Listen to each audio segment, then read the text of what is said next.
bersalawat. Innallaha wa malaikatahu yusalluna 'alan nabi ya ayyuhalladzina amanu sallu alaihi wa sallimu taslima. Tetapi ketika Allah memerintahkan kita bersalawat, Allah yang memulai duluan. Innallaha, sesungguhnya Allah, wa malaikatahu, malaikat-malaikatnya, yusalluna 'alan nabi.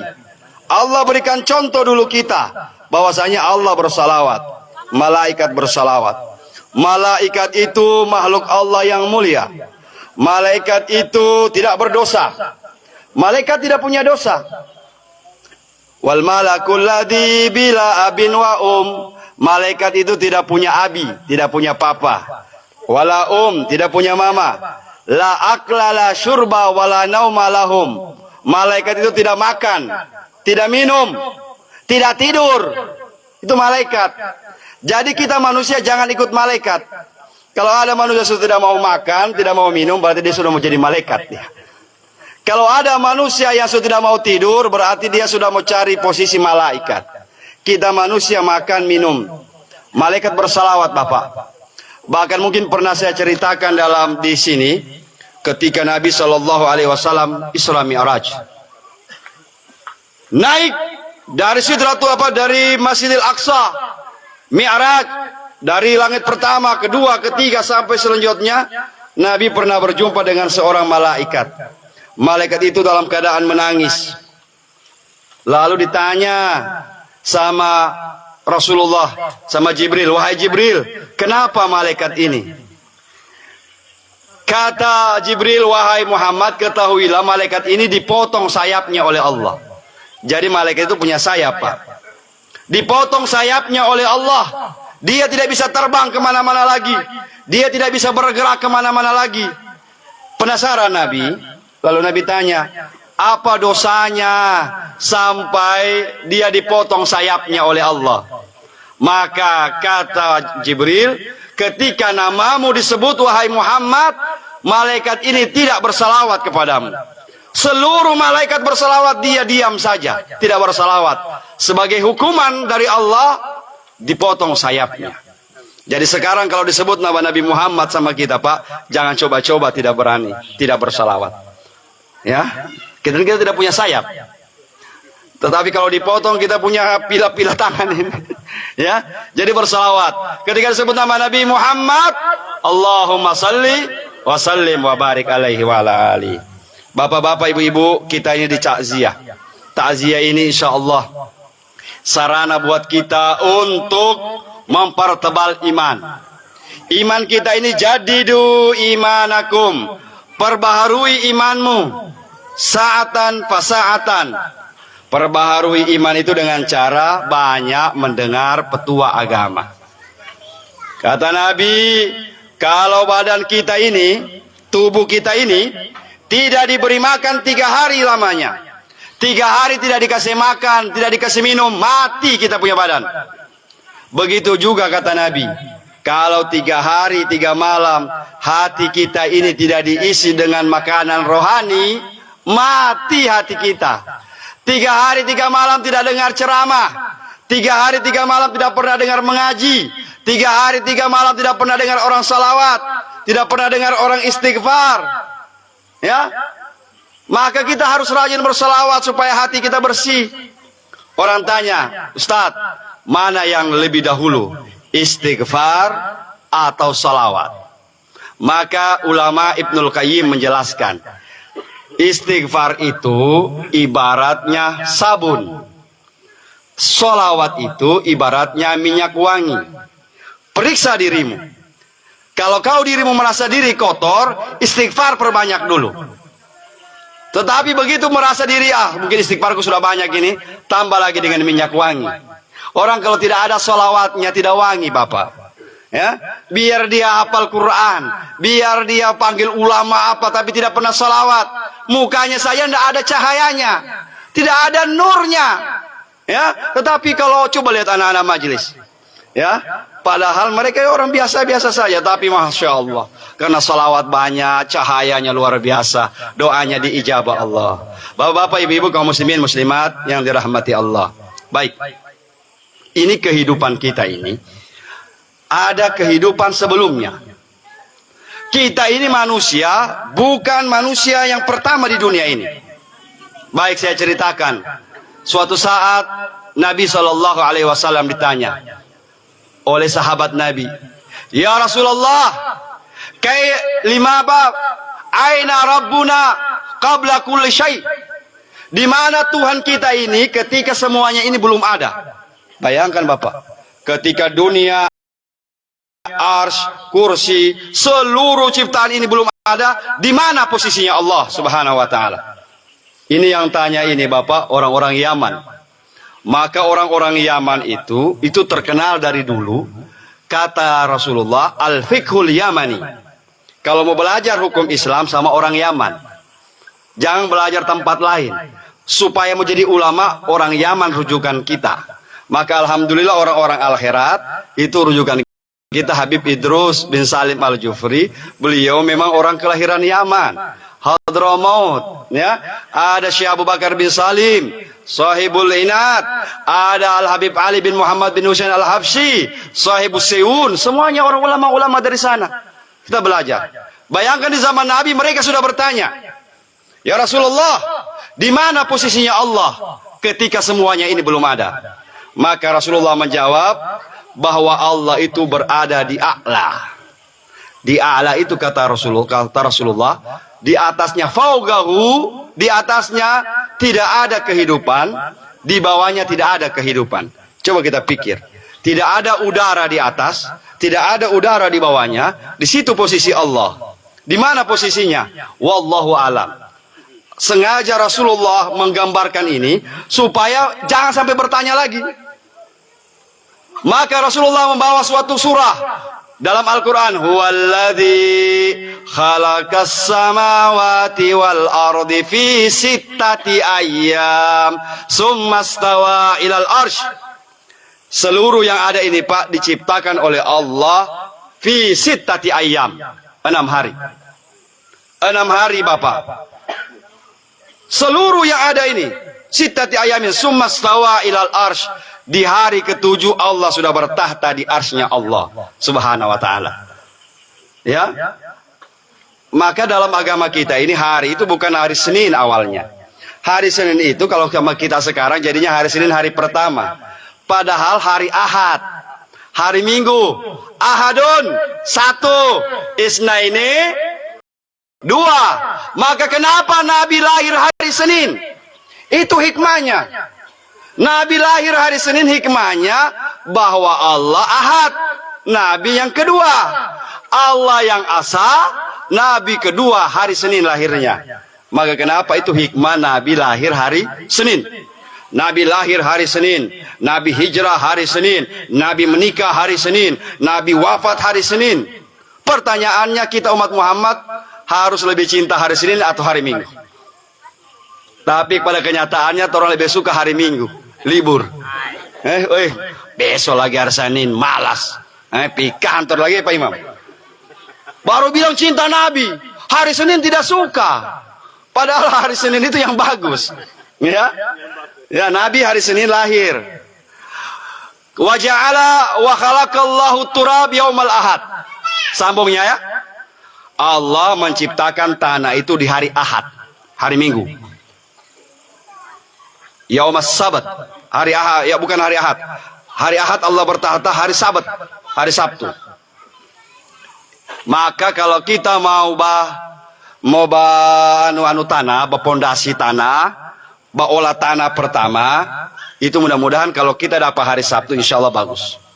Ya, apalagi kalau aku jual beli tanah, kalau dia kena hari Sabtu itu penciptaan harinya tanah. Sabtu. Ya. Kemudian waja'alal jibala yaumal ahad. Allah ciptakan gunung-gunung ini gunung-gunung ini, jibal wal bihar, itu diciptakan Allah di hari Ahad. Kemudian diciptakan oleh Allah Subhanahu wa taala di hari Senin, wasyajaru fil isnain. Pohon-pohon, tumbuh-tumbuhan itu diciptakan Allah di hari Senin. Maka kita ambil hari Senin batanam. Hari Senin ambil bibit, batanam di hari Senin. Insya Allah berkah, banyak hasilnya. Ya, Ini oh Ustaz ada, iya kan ada dalilnya. Hari Senin itu bagus kalau bertanam-tanam. Kita lompat hari Selasa, Rabu pun kita lompat. Wa Allah Subhanahu wa taala ciptakan di hari Selasa itu yaumas sulasa. Di hari Selasa itu wa khalaqallahu sayiat wal musibat. Allah ciptakan di hari Selasa itu musibah, bencana itu hari Selasa. Maka kenapa sampai sekarang ada paham bahwa hari Selasa tidak bagus? Hari Selasa lah orang Bugis, orang Jawa, itu ada dalilnya sebenarnya. Ya, jangan bilang, oh kenapa orang pakai ilmu begitu. Hari Selasa itu kata Nabi, yaumus sulasa yauma yajrid dam. Hari Selasa itu hari mengalirnya darah. Kenapa? Karena ibunda kita Siti Hawa pertama kali haid itu hari Selasa. Maka hari Selasa itu hari mengalirnya darah. Kalau ada orang hari Selasa luka, lama sembuhnya. Kalau dia tak iris hari Selasa, lama sembuhnya. Kalau ada orang kecelakaan hari Selasa, itu kecuali mukjizat dari Allah bisa selamat, bapak-bapak, ibu-ibu. Karena Nabi sudah katakan, yauma yajrid dam. Hari Selasa. Yauma arbi'a. Maka hari Rabu, Allah ciptakan kebaikan. Maka kalau orang mau usaha, mau bikin warung, mau buka usaha, buka kios pertama hari Rabu bagusnya. Hari Rabu, ya. Itu mudah-mudahan ada semua. Pelajaran-pelajaran ini banyak. Cuma kadang-kadang kita ini malas bertanya, ya. Baru kita bilang hari sama. Ah, hari itu sama, tidak sama. Kalau hari itu sama berarti Nabi tidak lahir hari Senin dong. Kalau hari itu sama berarti tidak usah kita muliakan hari Jumat. Kenapa Jumat dikatakan hari yang mulia, bapak-bapak, ibu-ibu? Ya. Maka karenanya mulai hari ini bersama-sama kita di acara-acara takziah seperti ini, ayo kita mulai menambah khazanah keilmuan kita. Masalah mati. Saya tadi malam ceramah di Kasimbar, Simbar Selatan. Saya sampaikan di sana begini, Bapak. Coba lihat Al-Qur'an. Coba lihat Al-Qur'an juz 30. Juz 30 disebut kita ini, juz 30 itu apa biasa dibilang anak-anak? Kalau yang 30 juz 30 itu juz amma. Coba lihat juz amma. Pertama amma yatasaalun. Kemudian apa lagi? Abasa wa tawalla. Berikutnya wan nazi'ati gharqa wan nasyitati nashta was sabihati sabha. Itu ada dua, bapak-bapak. Cara malaikat maut menjemput kita dengan dua cara. Dijelaskan dalam surat tadi An-Nazi'at. Wan nazi'ati gharqa. Datang malaikat maut akan merampas dari kita. Dia tidak pakai tanya. Dia tidak mau tanya kau siap apa tidak. Saya cabut sekarang. Kau mau menangis, merintih, meratap, minta ampun kau, saya cabut. Itu namanya wan nazi'ati gharqa. Akan tetapi ada yang kedua. Wan nasyitati nashta. Ada cara malaikat maut menjemput nyawa itu, Bapak, bagaikan orang yang mengantuk. Seperti bagaimana kita itu sudah mau tidur, begitu perasaannya. Mudah-mudahan kita dapat yang kedua ini. Amin. Ya Rabbal Alamin. Ya, ya, saya tidak mau cerita orang lain. Saya mau cerita, saya punya abah. Almarhum abah ini, dia suruh saya sholat. Pokoknya orang di rumah, saya punya adik, kan lebaran apa hari 23 Ramadan. Kamu pergi masjid semua. Sholat subuh di masjid. Saya bilang, abah di sini saja. Bayangkan itu Bapak, setelah sholat subuh berapa lama saya sholat subuh? Saya assalamualaikum warahmatullah, assalamualaikum warahmatullah di masjid. Saya langsung ulang-ulang, mengantuk. Dalam beberapa menit saja selesai. Innalillahi wa inna ilaihi rajiun. Padahal tadi sehat-sehat Bapak. Saya pulang dari masjid sudah tidak ada.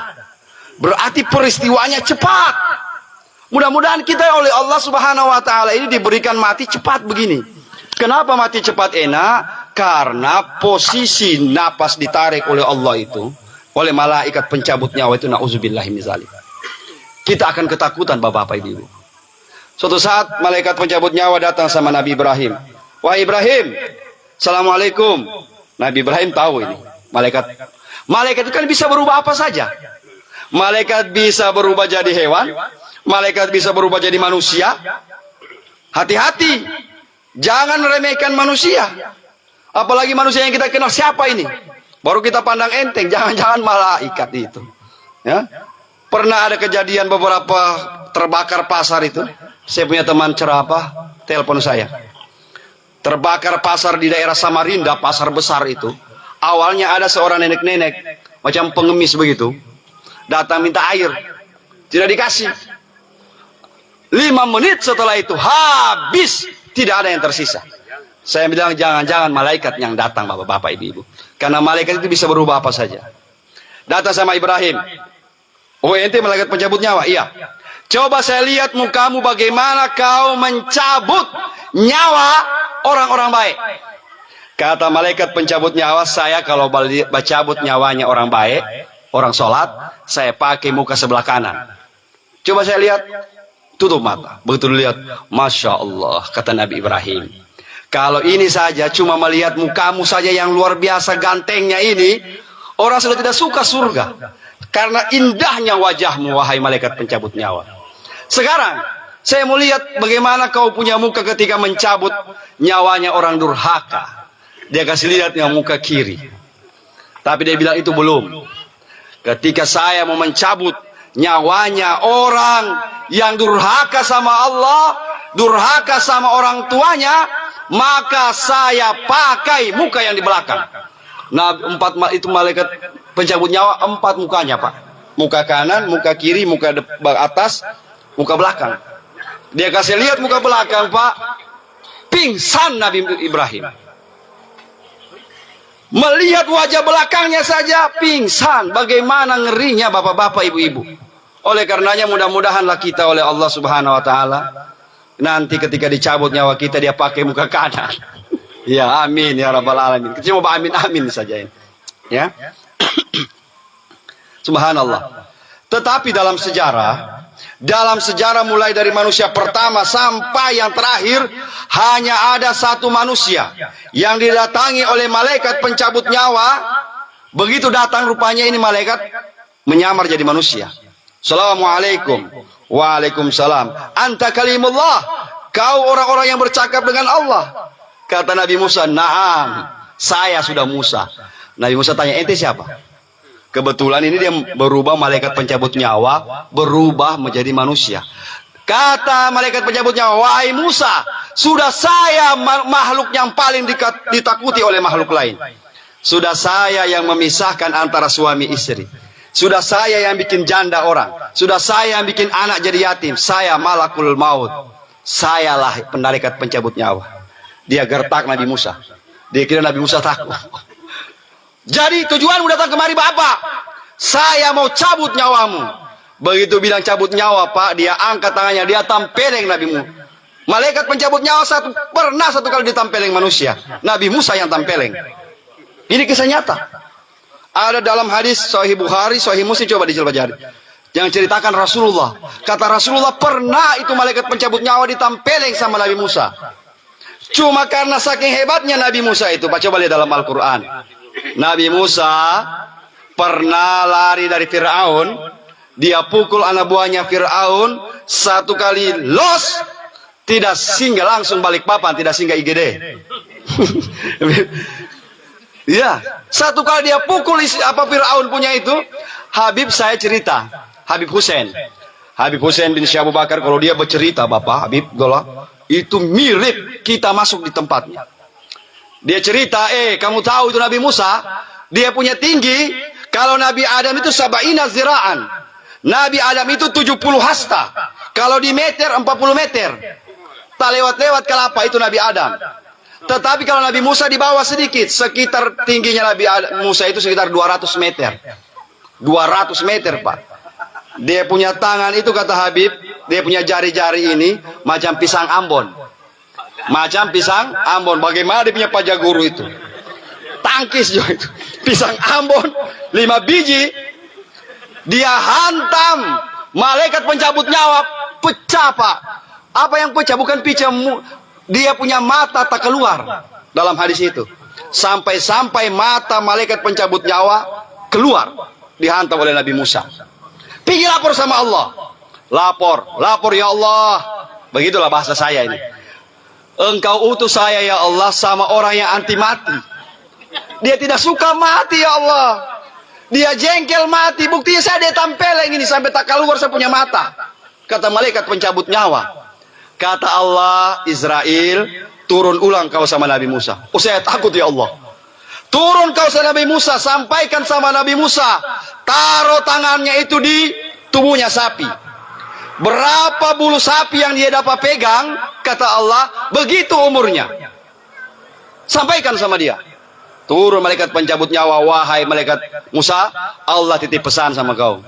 Kau kan tidak mau mati. Sekarang taruh tanganmu di badan sapi. Berapa bulu sapi? Kalau 500 bulu kau pegang, 500 tahun lagi umurmu. Kata Nabi Musa, kalau begitu saya, untuk apa saya 500 tahun lagi? Cuma saya sendiri, orang semua mati semua. Saya tidak mau. Jadi saya ikhlas dicabut nyawa. Cabut saja. Tapi saya kasih ingat, jangan berkasar-kasar. Mau pada apa lagi kau? Masya Allah, Nabi Musa luar biasa, Pak. Ya, Nabi Musa itu dia punya doa, Rabbi srahli sadri wa yassirli amri wa halul 'uqdatam min lisani yafqahu qauli. Kalau ada anak-anak lambat bicara, Bu, bacakan ini. Kalau orang-orang tua dia ambil sendok makan, dia garo-garo itu lidah, pakai bahasa kaili sini bisa. Tapi kalau sebenarnya kalau pakai bahasa Al-Quran, Rabbi syrah li sadri, diuru-uru itu lidahnya, buka mulut. Di zaman begitu itu berkah, ya, itu berkah ada, cuma kita tidak rasa. Mana contohnya? Di zaman Habib Idrus, guru tua, ada yang tidak bisa membaca Al-Quran, diajar hari ini besok lupa. Diajar hari ini besok lupa, saya nggak mati baca Quran. Akhirnya guru tua panggil, ta'al, ya walad. Kenapa? Saya Habib, saya nggak mati, saya menghafal. Iftah famak, buka mulut. Pas buka mulut, pup, di ludah mulut, Pak. Langsung pintar mengaji. Jangan kita praktek sekarang. Itu gurunya, itu ludahnya guru tua. Kalau tua punya ludah, la ilaha illallah Muhammad Rasulullah. Jangan begitu dengar ceramah ini, so jadi guru buka mulut nak. Nanti omong ludah. Allah Akbar. Iya, itu berkah ada guru tua. Dia ludah orang punya mulut langsung hebat. Rasulullah, ini bagi orang yang tidak percaya berkah saya mau sampaikan. Rasulullah dalam sejarah tidak pernah Nabi itu kencing atau buang air besar kecuali bersembunyi. Sebab kalau Nabi tidak bersembunyi, Pak, orang dafo di bawah. Suatu saat Nabi SAW dibekam. Apa itu dibekam? Bekas keluar darah. Pengobatan Islam cuma 3 saja.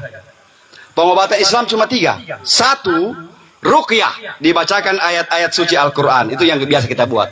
Yang kedua, itu bekam, dikasih keluar darah kotor. Yang ketiga hujama, tapi hujama ini jarang dipakai.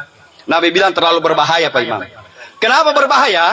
Kalau ada orang luka, mana luka tadi? Ini ya Rasulullah. Kasih panas itu besi. Besi dikasih panas, begitu sudah merah-merah ditempel 1 kali. Ditempel di luka, sembuh juga. Tapi dia sakit, auzubillah min zalik. Kalau orang mau pakai ini, oh lari orang dari Islam. Nabi pernah pakai di perang Badar. Belum ada obat waktu itu. Saya mau bawa cari obat. Ini orang luka banyak, besok mau perang lagi. Terpaksa dipakai hujama itu setiap habis perang, kasih panas besi. Sampai merah itu. Begitu mari luka, ditempel 1 kali, besok kering, Bapak. Jangan praktek. Mati manusia. Ya. Suatu saat Rasulullah itu bebekam, keluar darah. Biasanya Rasulullah bebekam, dia ambil darahnya, dia gali lubang sendiri, dia tanam dia punya darah. Tapi ketika itu mungkin Rasulullah sementara sibuk, dia bilang sama sahabat, tanam akan dulu saya punya darah ini. Begitu dia ambil, dia bilang, oh rezeki ini. Dia lihat orang tiada, dia isi dalam mulut, diminum darahnya Nabi. Begitu Nabi tanya, mana darahku tadi? Sudah ya Rasulullah, aman. Ditampa yang orang tidak akan pernah dapat lagi. Saya sudah tanam di tempat yang paling aman ya Rasulullah. Kata Nabi, di mana? Dalam perutku. Kata Nabi, wahai sahabat, kau dan keturunanmu tidak akan pernah merasakan sakit perut karena darahku ada dalam perutmu. Subhanallah. Itu orang yang dalam perut. Bagaimana orang yang dalam dirinya ada darah Nabi Muhammad SAW. Maka kenapa kita cinta para habaib? Kita cinta para zuriya Rasul. Karena dalam badan mereka ada darah Rasulullah. Sedangkan orang ada darahnya dalam perut Nabi, tidak pernah sakit perut. Sampai keturunannya. Sampai keturunannya, bukan cuma dia sendiri. Sampai turunanmu ke bawah tidak akan pernah sakit perut, insya Allah. Bayangkan Bapak, maka berkah itu ada. Maka bapak-bapak, ibu-ibu, kaum muslimin, muslimat yang dirahmati Allah. Berikutnya tentang mati. Kita ini mau mati. Apa persiapan? Persiapan pertama, banyak persiapan. Kata ulama, jalan menuju Allah ini banyak. Cuma kita malas. Bapak, ibu, kalau kita mau mati, setiap orang mau mati, mau dia orang Islam, non-Muslim, orang kafir. Sekarang orang-orang tidak mau dibilang kafir, marah dia. Marah. Dia bilang, oh, jangan kafir tuh orang. Apa sebutnya? Non-Muslim. Sekarang saya mau tanya, coba lihat ayat Al-Quran. Qul ya ayyuhal kafirun. Tidak mungkin kita mau ganti qul ya ayyuhal non-Muslim. Jadi kita mau berubah, bilang saja ya. Jadi begini, ketika orang mau datang mati, maka akan pertama datang. Kita sudah mulai serius-seriusnya ini. Ketika orang sudah akan mau mati, Allah akan berikan tanda sama kita. Inna fi dzalika laayatin liulil albab. Segala sesuatu pun punya tanda. Banyak tanda-tanda orang tua tahu. Tapi yang saya bawa ini yang resmi, tanda mati dari kitab Imam Al-Ghazali, Hujjatul Islam, Imam Al-Ghazali. Manusia cerdas, Bapak. Tidak ada umatnya Nabi Muhammad selain sahabat Nabi yang lebih hebat dari Imam Ghazali. Maka saya heran sekarang ada orang yang tidak pakai Imam Ghazali. Kenapa hujan? Belum. Sedikit lagi. Sedikit lagi. Habis baca ceramah baru dia meromba ini. Belum. Sambung ya. Imam Al-Ghazali pernah ditanya. Ya. Ya wahai Imam, bagaimanakah tanda-tanda mati? Wahai Imam, apakah mati itu ada tandanya? Maka Imam Al-Ghazali menjelaskan, sedangkan tidur ada tandanya. Bagaimana mati? Mati itu adalah berubahnya siklus kehidupan kita. Kita sudah mulai merasakan rezeki kita sudah mulai hilang satu persatu. Rezeki yang paling bagus itu katanya apa Imam Ghazali? Rezeki makan. Kalau orang sudah makan setengah mati, tinggal dipaksa-paksa, ya orang Manado bilang boleh-boleh membungkus. Tapi kalau sekarang masih makan 2 piring bertambah, tenang saja, belum. Karena masih kuat makan.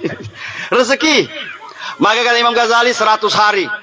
100 hari kita akan meninggal dunia, akan terasa. Banyak dijelaskan itu. Dalam kitab-kitab pengenalan diri juga ada itu. Yang 100 hari, tanda 40 hari, tanda 7 hari yang dekat. Kalau ada orang sakit, kata Imam Al-Ghazali sakit, sebelumnya dia tidak mau makan, tiba-tiba dia ingin pesan, belikan saya katombo yang dia suka. Belikan saya udang, belikan saya cumi-cumi. Padahal sebelumnya belum pernah makan dia. Tidak suka makan, tiba-tiba selera makannya bangkit. Maka itu tanda 7 hari lagi. 7 hari lagi sudah mau pergi. Ya, maka kemudian berikut 6 hari, 5 hari, 4 hari, muncul ke 3 hari. 3 hari terbalik. Yang tadinya suka makan, sekarang sudah tidak mau lagi makan. Ya, intinya adalah kita periksa diri kita. Semua kitab-kitab pengenalan diri, kitab-kitab mati, semua menyampaikan periksa diri habis asar. Kenapa asar? Saya mau jelaskan Bapak. Dalam agama kita ini ada 5 sholat. Subuh, zuhur, asar. Kemudian maghrib, isya. Dalam Al-Quran, وَحَافِظُوا عَلَى الصَّلَاةِ وَالصَّلَوَاتِ الْوُسْطَى وَقُومُوا لِلَّهِ قَانِتِينَ. Jagalah sholatmu kata Allah. Lebih-lebih sholat yang di pertengahan. Mana sholat yang di tengah-tengah? Itu sholat asar. Sholat asar sholat yang paling susah orang bekeng. Kalau sholat subuh orang bikin tapi terlambat. Tak bangun jam 6:30 tetap dia sembahyang. Tak bangun jam 6 dia sembahyang. Tapi paling banyak umat Islam ini lalai sholat asar. Karena sholat asar masih di kantor. Sholat asar masih bakar lampa. Sholat asar masih di kebun. Lagi enak-enaknya itu. Kalau ada orang bisa jaga sholat asarnya tidak putus, luar biasa. Ini yang hebat. Kalau orang cuma jaga sholat subuh gampang. Semua orang bisa Bapak. Karena orang mau bangun. Tapi kalau sholat asar di tengah kesibukan, kalau orang sementara di warung, sementara pegang doi, fulus. Ini Allah Akbar, Allah Akbar, sebentar, masih boleh ini. Terakhir dia bagi 5:30 sudah, belum asar tuh orang ini. Ya, setengah mati asar. Maka jaganya kita melihat kita punya diri ini asar. Jaga di bagian pusat, ya, dijaga, dicari tahu itu. Hanya guru saya pernah ajar. Dia bilang kamu jaga pusatmu habis asar. Kalau dia ada gerakan-gerakan dingin dan sebagainya. Akhirnya saya dengan saya punya teman protes dulu. Kan saya bisa diajar. Begitu tes sholat asar, Allah Akbar. Orang dua saja bahas sholat. Setelah itu salam, baca doa, bermunajat sama Allah. Ya Allah, saya ini dengan temanku ini mau cari seperti yang diajar guru tadi. Katanya jaga di pusat habis asar. Ada tandanya. Berapa hari lagi orang mau hidup? Kasih petunjuk ya Allah. Ayo. Konsentrasi. Tarik napas. Buang napas. Tahan situ. Di pusat. Begitu tahan Pak babunya dia punya. Saya kenapa ente? Lapar. Astagfirullahaladzim. Tidak jadi mau cari tanda mati. Pak bunyi pun rupanya dia belum makan. Jadi kalau mau tes mati begitu, makan dulu, ya. Maka mudah-mudahan bapak-bapak ibu-ibu, beginilah ceritanya. Mati tidak harus pakai tanda. Kalau mati pakai tanda, berarti semua harus ada dapat tanda. Cuma ada orang yang Allah berikan dia tanda. Tanda-tanda ini dia jadikan sebagai pegangan dia. Mati tidak perlu tanda, karena biasa orang tanpa tanda mati. Kata Imam Ghazali, jaga napasmu, jaga perbuatanmu. Dalam hitungan menit keberapa kau dicabut nyawamu oleh Allah. Menit pertama masuk rumah, menit kedua buka baju, menit ketiga bikin kopi, menit kelima duduk, menit keenam ambil rokok, menit ketujuh angkat kaki Pak di meja, menit ke-9 tarik napas 1 kali, tidak pulang-pulang lagi, lupa bernapas. Nauzubillahi min zalik. Banyak kejadian begitu Pak.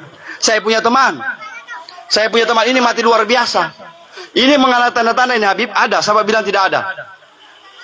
Yang berusaha meninggal ini, saya punya teman di Palu. Dia kasih DP istri. Tengah malam jam 1 ini, dia bilang saya rasa saya mau mati ini. Istrinya bilang jangan main le. Kau kira gampang bicara mati? Tidak, mau mati saya sudah ini. Kau panggil kau punya papa sana. Di sebelah rumah mertuanya di sebelah. Tapi saya hitung kalau lebih dari 100 kau tidak dapat lagi saya. Dia punya istri lari Pak. Mulai dia hitung 1, 2, 3, 4. Lari istrinya kasih bangun papanya di sebelah. Bangun sana mau mati. Papanya bilang bagaimana orang mau mati bapakku panggil ini. Berapa dia dapat Pak? Dorang lari sampai ke rumah sudah hitungan ke 80. 81, 82, 93, 96, 97, 98, 99, 100. Tak berhenti Pak, berangkat. Betul, meninggal dunia. Nah, ini bagaimana? Padahal kalau orangnya dilihat orang biasa-biasa saja, tapi Allah berikan dia penglihatan bahwa dia akan mati. Sekarang pilihan ada sama kita. Kalau kita ini sudah merasa siap, tidak usah pakai tanda. Oh saya kapan saja diambil, saya mau. Tapi kalau kita ini masih orang awam, ya Allah kasihan. Setidaknya 1 minggu lagi saya mau mati, kasih tanda-tanda sama saya, ya Allah. Mudah-mudahan 1 minggu itu saya kesempatan minta maaf sama papaku, minta maaf sama kakakku, minta maaf sama ini. Saya pergi sama orang semua meminta maaf. Tapi kalau tidak ada tanda yang Allah berikan kepada kita, la ilaha illallah. Ya, oleh karenanya mudah-mudahanlah ini an-nafas. Ya, tafsirnya napas, an-nafas. Di itu disebutkan, maka orang mengatakan dalam diri kita ini ada 3 Pak. Yang disebut orang itu cuma 2 saja, yang kasar dengan yang halus, pada 3. Ada namanya nafs. Nafs itu jiwa kita. Inilah aku. Oh, inilah saya. Ini yang susah kita tentukan. Kalau ruh itu aman. Ar-ruh min Allah. Yas'alunaka 'anir ruh, qul ruhu min amri rabbi. Yang banyak berdosa jiwa kita, diri kita, aku kita. Oh, kalau bukan saya tidak jadi. Kalau bukan saya, oh tidak bisa. Ini yang kita mau kasih hilang, Bapak. Keakuan diri kita ini. Kalau bukan saya yang bertanam lutut di situ, tidak jadi dompet masjid. Masya Allah. Keakuan inilah jiwa kita. Jiwa itu yang dikasih tunduk. Jiwa itu yang harus kita latih supaya dia mau ikuti keinginan ruh. Jiwa ini bapak-bapak, maka orang kalau dia tidak bisa kendalikan jiwanya, penyakit jiwa. Coba tanya, kenapa deh gangguan jiwa? Tidak dibilang gangguan ruh, tapi gangguan jiwa. Jiwa mau ruh mau salat, jiwa tidak mau. Ruh bilang, salat leh. Oh jangan dulu, belum waktunya, masih kotorin. Ruh panggil salat tidak mau. Ruh bilang, waktunya bertobat. Dia bilang, oh jangan yo, nanti umur 40 baru bertobat. Jiwa kita, kenapa Bapak? Karena diri kita ini belum menikah. Maka kasih kawin 3 ini Bapak. Kawinkan tubuh kita, jiwa kita, ruh kita. Insya Allah kalau dia menikah, sejalan dia. Sejalan dalam kalimatul la ilaha illallah. Apa yang disebut oleh ruh, ikut juga. Ruh larang, tidak juga. Mudah-mudahanlah kita. Karena kalau kita mati berbahaya Bapak Ibu. Mudah-mudahanlah ketika kita menghembuskan napas terakhir kita, ketika ruh kita dicabut oleh Allah Subhanahu wa taala. Dia akan melihat bagaimana siksanya. Si tangan akan berkata, wahai ruh, dulu saya tidak mau mencuri, tapi kau yang suruh-suruh wahai jiwa, pertanggungjawabkan saya ini. Kata jiwa, oh tidak, nafsi-nafsi. Hari ini sendiri-sendiri. Mata ketika sudah sampai di mata itu ruh, dihantam mata kita, berteriak mata, wahai jiwa, wahai Muhammad Nur, kenapa kau tinggalkan saya? Kenapa kau tinggalkan saya? Kata jiwa, oh itu urusanmu. Saya semua pulang sekarang, semua dipanggil. Berpisahlah dia tinggalkan jasadnya. Maka kenapa di hadapan Allah ketika rusana, mana kembaranmu? Kau tidak bawa kemari? Kau tidak amankan? Oh tak tinggal dia ya Allah, tak tinggal di sana di dunia. Busuklah dia, hancurlah dia di tanah. Akan tetapi bagi orang-orang yang dia mengenali dirinya, dia katakan, ya Allah saya menghadap ke hadiratmu bersama jiwa ini, tubuh akan menyusul nanti. Maka kenapa Pak, wali-wali Allah itu, orang-orang hebat itu, jangan lama dikubur. Kalau dia lambat dikubur Pak, baiko ke sana. Dan itu kisah nyata. Siapa yang terjadi? Khalifah Umar bin Abdul Aziz. Lambat dikubur, pas sampai dikubur, burung merpati yang keluar. Habis manusia, hilang. Guru tua, begitu juga. Banyak kejadian ulama-ulama, para orang-orang yang dekat dengan Allah. Kalau lambat dikubur, berangkat dengan tubuhnya semua ke sana. Kenapa? Karena mereka mempertanggungjawabkan tubuh yang mereka pakai. Tubuh kita ini cuma alat Bapak. Jangan kita kasih siksa ini tubuh. Maka kalau kita cinta sama tubuh kita ini, yang kita cet terus ini, yang kita kasih makan pupur, bawa dia sampai ke dalam kubur. Ketika nanti ditanya, gom, bangun. Dalam hadis riwayat, ketika sudah orang 40 langkah berjalan, maka disuruh bangun. Itu rupa sudah kembali seperti biasa. Maka posisi duduk kita itu ketika dikubur, ada orang bilang basirah. Tapi riwayat lain mengatakan duduk kita tahiyat akhir.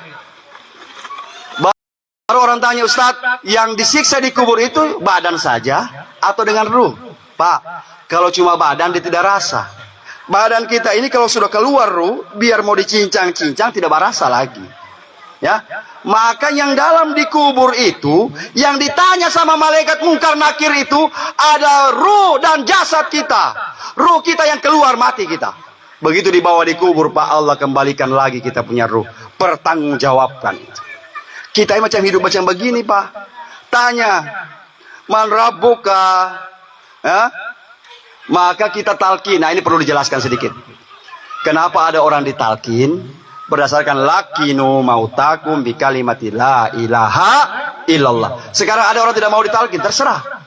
Cuma kalau orang yang mau talqin itu, dia diingatkan kembali. Idza ja'akal malakani, kalau datang dua malaikat kepadamu yang bertanya man rabbuka wa man nabiyuka wa man kiblatuka faquli bi lisanin fasihin, kita jawab itu. Artinya apa? Kita kasih ingat ulang dia. Kasih ingat ulang, kalau sebentar ditanya malaikat, ini jawab ya. Maka kalau orang tidak ditalkin, sombong. Berarti dia tahu bahwa orang yang dalam pasti jawab ini. Pasti dia tahu. Maka talkinlah. Berikutnya, ada juga persoalan di bagian Pelawa sampai telepon sama saya. Ustadz, ini ribut di sini. Orang mau tanya masalah azan di kubur, ada yang tidak azan. Begini Bapak, azan di kubur itu kias namanya. Dalam agama kita ini ada 4 dasar hukum. Pertama, Al-Quranul Karim. Tidak dapat dalam Al-Quran, karena kita bukan hafal Quran. Kita Bapak hafal Quran satu-satu, baca batate-tate. Ya. Baru kita bilang kita alim. Baca Quran saja, belum lancar sekali. Maka kita cari di hadis. Tidak ada di hadis. Mungkin kita tidak hafal hadisnya, pakai yang ketiga. Ijma sahabat, ijma ulama. Dan kemudian 4 kias. Saya mau contohkan. Dalam Al-Quran, Allah mengatakan, jangan sekali-kali kamu minum. Ya? Jangan kamu meminum minuman keras. Ikhwanas syayatin.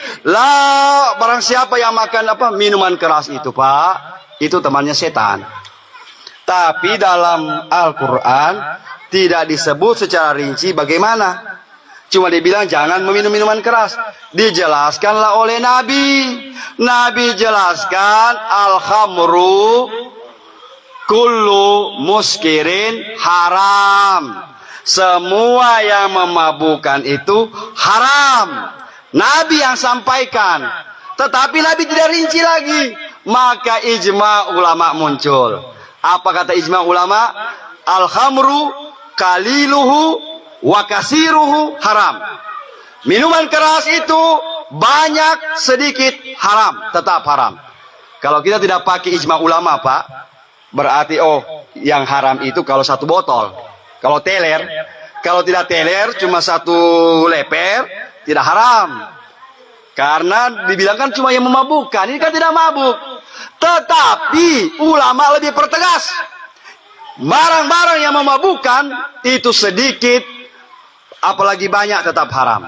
Sekarang saya mau tanya, di mana dalilnya itu narkoba? Tidak ada dalam Al-Quran narkoba, tidak ada. Kenapa sekarang haram? Itu sekarang haram karena namanya kias. Ulama mengkiaskan, ulama menimbang antara hukum yang dulu belum ada di zaman Nabi ditimbang dengan hukum sekarang. Karena narkoba, pil, ekstasi, heroin itu memabukkan manusia, maka dia ambil standar itu. Maka kenapa orang diazan di kubur itu kias. Ketika lahir Sayyidina Hasan, Sayyidina Husain, cucu Nabi, Rasulullah azankan, Allahu Akbar, Allahu Akbar. Maka dalilnya ada kalau azan kalau bayi lahir. Tetapi tidak ada dalam Al-Quran, dalam hadis, kalau bayi orang meninggal dunia diazankan. Lalu kenapa sekarang ada orang berazan di kubur ketika dia meninggal? Itu kiasnya ulama. Sedangkan dia lahir ke dunia diazankan, maka ketika dia mati diazankan pula. Itu namanya kias. Kias ulama. Maka sekarang yang berazan di kubur alhamdulillah, yang tidak diazan tidak apa-apa. Cuma jangan baku ribut, itu saja ya. Karena ini bukan wajib. Ya, kalau azan silakan. Begini azan Bapak Ibu, kenapa harus azan? Azan itu penting. Anak lahir azan. Azan itu bukan cuma nanti panggil orang sholat. Azan itu fungsinya banyak. Anak lahir azan. Apalagi guntur, kebakaran. Itu kalau terjadi kebakaran Pak, yang dipakai azan dulu. Allahu Akbar, Allahu Akbar. Kalau sekarang tidak. Begitu terjadi kebakaran bukan azan. Mana HP? Siaran langsung. Telah terjadi kebakaran. Mana HP? Kebakaran terjadi. Azan uti, azan. Supaya memati itu api. Dia tidak siaran langsung. Setelah itu baru dia maki-maki lagi puan. Mana semua ini ini? Pemadam kebakaran tidak datang. Wah, ilaha illallah. Padahal kalau ada kebakaran azan. Apalagi kalau ada orang kemasukan jin, azan. Karena malaikat jin takut dengan azan. Kalau ada kemasukan Pak, cara tahu ini kemasukan betul apa tidak, azan di telinga. Karena ada sekarang cewek-cewek pura-pura kemasukan. Jadi begitu sama saya punya akang almarhum, dia tahu ini, oh pura-pura ini. Begitu kemasukan di tenda, camping, cewek-cewek sanawiyah ini, rupanya ada laki-laki yang dia share situ, supaya mendekat kemari. Wah, kemasukan terus. Datang Ustaz Asrin, tidak bacakan ayat kursi, tidak keluar jinnya. Datang Ustaz ini, pokoknya habis Ustaz, tidak keluar jin. Begitu datang Ustaz Ma'mur, dia lihat, oh main-main. Coba ambilkan tai ayam dulu, mau ditaruh di mulutnya ini, langsung sadar satu kali dia. Jadi sekarang Bu, kalau ada anak-anak pura-pura kemasukan, ancam dengan tai ayam saja. Nggak mau pura-pura kemasukan, saya mau taruh tai ayam mulut. Ya. Tapi kalau ada orang kemasukan setan betul, azan. Allahu Akbar, Allahu Akbar. Dan mudah-mudahan lah. Sekarang kalau kita meninggal dunia di azan, terakhir kalinya. Sama saya habis suaraku, ada $1 sebentar. Ya, siram kubur. Ya. Kenapa disiram kubur? Dia bilang anu Ustaz itu. Panas raja di dalam, panas. Bagaimana mau panas? Begini Bapak Ibu, Nabi SAW itu berjalan-jalan di Madinah. Begitu Nabi berjalan di Madinah, Nabi mendengar ada orang disiksa di kubur. 2 perkara. Kata Nabi, itu yang disiksa pertama gara-gara susupo, tukang baca cerita orang pekonto di Palu, dia cerita di Toboli. Nah ini disiksa dia. Bajalan lagi Nabi, ada lagi saat berteriak, ada kamu tidak dengar? Kata sahabat, kita tidak dengar ya Rasulullah. Ini lebih parah ini, dicambuk, dibagi dengan godam. Tahu godam itu Pak, yang babulat besi, yang baduri-duri, dibagi di kepalanya sampai ke dasar tanah, muncul ulang, dihantam terus begitu. Apa menyebabkan? Karena ini orang selama hidup di dunia bakincing, tidak bacebo, tidak bersih. Intazihu anil baul fa inna amata adzabal qabri minhu. Hati-hati kalian urusan kencing, karena banyak orang disiksa di kubur gara-gara tidak kencing, tidak istinja. Orang tua ajar istinja, istinja kamu. Apa itu istinja? Apa juga ini pura, macam-macam orang tua ajar istinja. Padahal istinja itu penting. Biar nggak tukang sambayang, bacebo tidak bersih, tidak dipakai sholat. Karena sebelum sholat ada namanya tohara, membersihkan diri. Makanya ditanya sama Nabi. Coba kita lihat doa istinja. Allahumma hasin farji minal nifaq, qalbi minan nifaq, wahsin farji minal fawahish. Ya Allah, kalau kita baca bukan itu dibaca. Allahumma hasin farji minal fawahish. Ya Allah, bersihkan saya punya farji kemaluan ini dari keburukan. Wa tahhir qalbi minan nifaq. Bersihkan hati saya daripada kemunafikan. Pertanyaannya sama bapak-bapak ibu-ibu, apa hubungannya cebo dengan hati? Jawabannya, kalau orang tidak bersih bacebo, pasti busuk hatinya. Pasti busuk hatinya, munafik, sombong, tukang babohong, setengah mati mau dirubah itu, bilang saja kasih bersih istinja. Tidak bisa Pak, kenapa? Itu sudah dalilnya. Nah setelah itu Nabi ambil kayu pelepah kurma yang masih muda. Pelepah kurma yang masih muda Nabi tancap di situ. Selama pelepah muda ini masih ada, masih basah, insya Allah orang di dalam diamankan dari azab kubur. Saya mau kasih ingat bapak-bapak, kalau orang sudah tancap di situ, itu miliknya mayat. Jangan coba-coba ambil. Misalnya sekarang kan kita tidak pelepah kurma, kita tancap dengan apa namanya itu? Kayu apa namanya biasa? Ya, jangan besok kamu cabut. Dia mau kejar kau dalam mimpi. Jangan coba-coba. Iya, betul. Baca cabut rumput di kubur saya, jangan kasih bersih. Bapak, itu hukumnya. Yang dikasih bersih itu kalau rumpu-rumpu yang jatuh dari atas itu, yang kering-kering, itu dikasih keluar. Ini tidak, dia cukur, dia sube itu mesti. Dia sube itu kubur, bersih jadi tanah, tidak boleh. Sebab kalau yang sudah tumbuh itu miliknya mayat. Kasih biar saya kasih rapi saja. Biar itu kubur, ada rumputnya sedikit.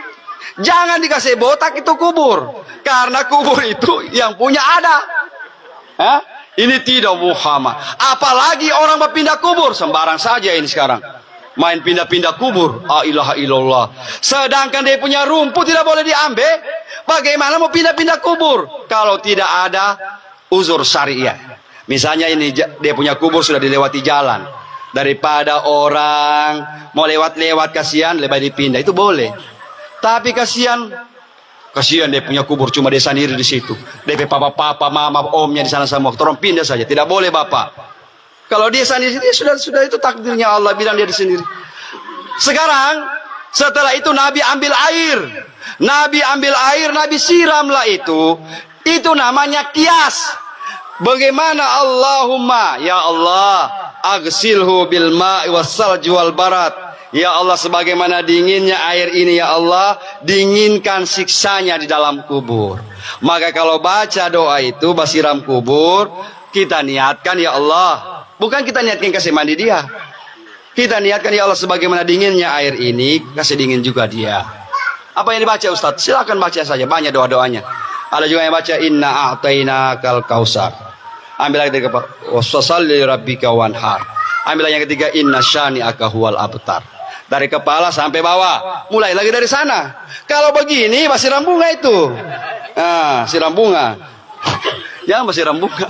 Ya, mudah-mudahan lah bapak-bapak ibu-ibu kalau sudah kita laksanakan. Intinya bunga Nabi taruh, bunga-bunga mayang kurma ditaruh Nabi di kubur. Jadi tidak bid'ah. Jangan lagi ada orang bawa bunga di kubur, bid'ah lagi.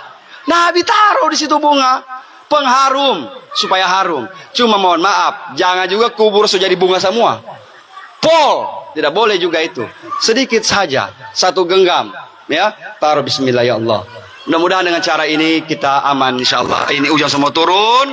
Mudah-mudahan saya bilang seperti saya punya janji tadi, habis ceramah